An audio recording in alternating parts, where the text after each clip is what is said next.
বাংলাদেশের প্রশাসন আজ এক অদৃশ্য হাতের ছোঁয়ায় নড়বড়ে। উপদেষ্টা, প্রভাবশালীদের লেনদেন, অদক্ষ নিয়োগ এবং পরিকল্পিত পদোন্নতি সব মিলিয়ে দেশ জুড়ে তৈরি হয়েছে এক নতুন সংকট, যা অনেকের মতে একটি সুচিন্তিত এক্সিট মেকানিজম। প্রশাসনের ভেতর এখন চলছে নীরব এক বিপর্যয়। 3 থেকে 4 স্টেপে অদক্ষ ও অনভিজ্ঞ কর্মকর্তাদের গুরুত্বপূর্ণ পদে বসানো হচ্ছে, যা শুধু প্রশাসনের কার্যকারিতা কমাচ্ছে না, বরং দীর্ঘমেয়াদে সুশাসনের ভিত দুর্বল করছে। এই নিয়োগ ও পদোন্নতি শুধুই প্রশাসনিক ভুল নয়, এটি একটি কৌশল। অদক্ষ প্রশাসন রেখে ভবিষ্যৎ সরকারকে দুর্বল করে দেওয়ার কৌশল। কখনো কি শুনেছেন একজন মেট্রিক পাশকে পিএইচডি সমতুল্য বলা হচ্ছে? কিন্তু আজ বাংলাদেশে প্রভাবশালী উপদেষ্টাদের ইশারায় ঠিক এমনই ঘটনা ঘটছে। বিশেষজ্ঞদের মতে প্রভাবশালী উপদেষ্টা ও শীর্ষ কর্মকর্তারা এখন ব্যস্ত একটি বিশেষ অপারেশন নিয়ে, অ্যাডভান্স প্রজেক্ট। এর উদ্দেশ্য একটাই, সরকারি তহবিল শূন্য করে ফেলা, যাতে পরবর্তী সরকার ক্ষমতায় এসে আর্থিক সংকটে ডুবে থাকে।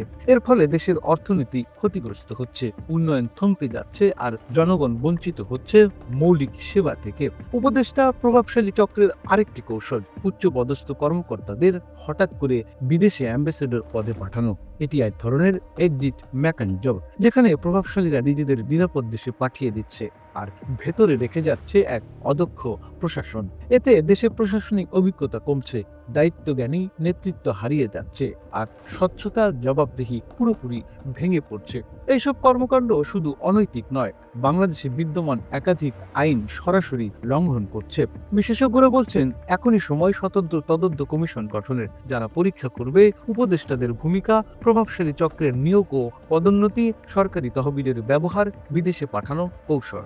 এটি থামানো না গেলে ভবিষ্যৎ সরকারও কার্যকরভাবে দেশ চালাতে পারবে না। সুশাসন তখনই শক্তিশালী হয় যখন প্রশাসন দক্ষ, স্বচ্ছ ও জবাবদিহিমূলক হয়। আজ যে কৌশলগুলো চলছে, নিয়োগ, পদোন্নতি, তহবিল লুট, বিদেশে নিরাপদে সরে যাওয়া, সবই এক পরিকল্পিত এক্সিট মেকানিজম। এখন প্রশ্ন, এই প্রভাবশালী চক্রকে থামাবে কে, আর কখন? দেশ আরও কতদিন সহ্য করবে এই অদক্ষতা, এই দুর্নীতি, এই পরিকল্পিত বিশৃঙ্খলা?